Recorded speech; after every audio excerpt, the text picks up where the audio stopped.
Good morning. Look at my nails. Woo! Loving it. Chapter 11, 1 1. You are a badass. Your brain is your bitch. Mind is the master power that molds and makes a man, is mind, and evermore he takes. The tool of thought and shaping that he will bring, that he wills. Brings forth 1,000 joys and 1,000 ills. He thinks in secret, and it comes to pass. Every environment is but his looking glass. By James Allen.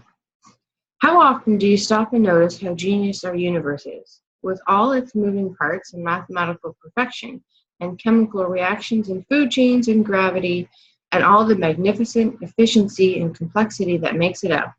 This display of astonishing brilliance didn't just splat down into beingness by random, dumb luck. It was thought up. Nature is a smoothly running machine, created by a universal intelligence where nothing goes to waste. It has a place and a purpose, and it all works together in its intricately interwoven and compatible way to create the flabbergasting isness of it all. In other words, source energy is smarty pants. I get called smarty pants all the time. As British philosophical writer, and self-help pioneer James Allen states in the quote that opened this chapter, mind is the master power that molds and makes, and man is mind. We are the very thinking substance that was used to create us. Hello, how major is that? This is why positive thinking is all the rage and negative subconscious beliefs are so gnarly, and why meditation and learning to guide yourself and love yourself can change your life. Our thoughts are the most powerful tools we've got. I think, therefore, I can create awesomeness. Horrendousness. The bottom line is that it's through our thoughts that we create our realities. It's also why buying into whatever illusion you're living in the present moment is selling yourself so short. If it's anything less than what you truly desire, you create the reality you now exist is within your thoughts, which means you can use the very same power of thoughts to change it, as Wallace Wattles, author of The Science Getting Rich, so brilliantly states. To think what you want to think is to think the truth, regardless of appearances. To think what you want to think is to think the truth is not the best news ever. It doesn't matter what your reality looks like at the moment, because where you desire to be is the truth, the whole truth, and nothing but the truth. And if you fixate your mind on this truth, believe that it's real and already here, and just take decisive action, it will manifest itself. This is where most people dig into their heels and say something like, I'm sitting in my ghetto-ass kitchen eating tuna out of a can with a plastic spoon, and you're telling me this isn't the truth? You're saying that the truth is that I'm hanging poolside with the President of the United States of America? If you truly desire to hang poolside with the President of the United States of America and are hell-bent in your mind and your action to create it, it's the truth. Have you ever noticed how a bunch of people can go through the same course, let's say a class on how to start your own coaching business, and they all get the exact same information and tools, but some will come out of there and totally rock it, and others fall flat on their faces? Even if they all have the same desire to succeed, create beautiful marketing materials, and do similar things, it's the ones with the proper mindset who will succeed. The ones who kick ass are the ones who can see themselves kicking ass, who truly believe in themselves and what they're selling, who remind themselves how much they want to be people, how much they want to better people's lives with their coaching, who are excited to get compensated for selling it and have no limiting subconscious beliefs holding them back.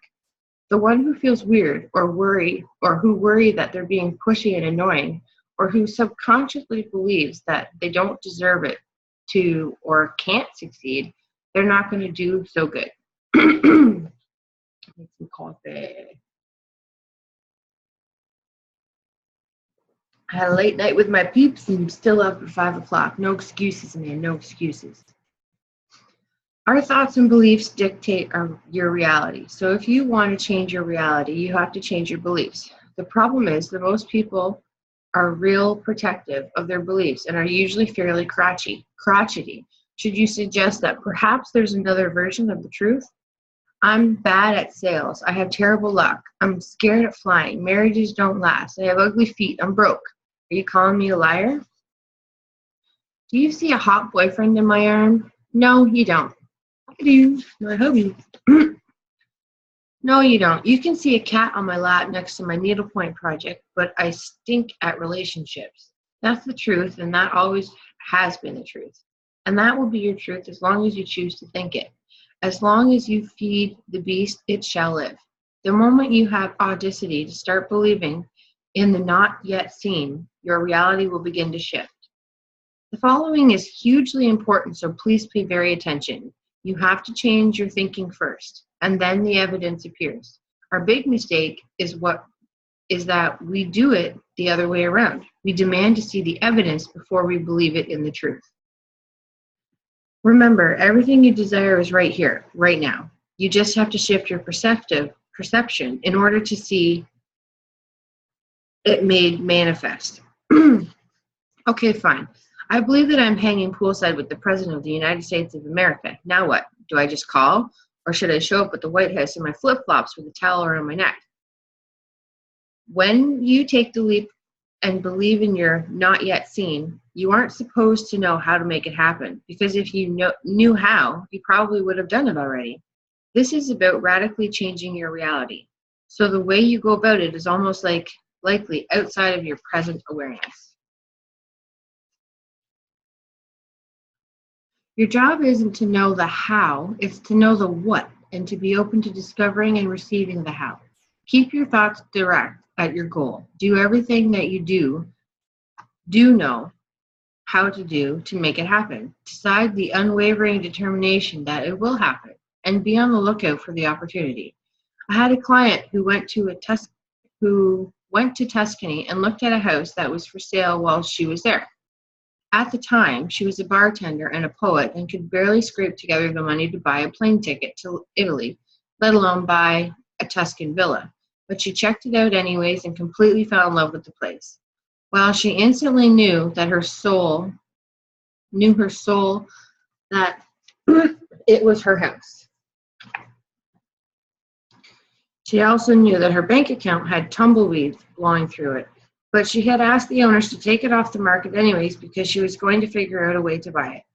So she flies home in a stupor, thinking that perhaps she has gone completely insane, but she sticks to her guns and starts asking around for ideas. She's almost immediately buried beneath a pile of warnings from everyone around her.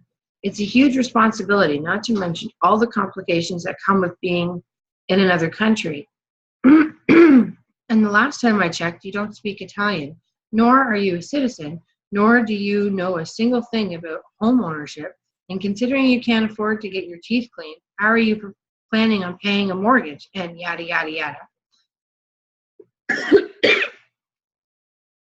Yet she keeps on going, because in spite of all the evidence otherwise, she believes this is her house. This is her truth. Finally, someone mentions the idea of pre-renting blocks of time in the house to raise the money to buy it. People could pay for their time a year in advance. She would just need to sell enough blocks of time to pay for the house, and voila.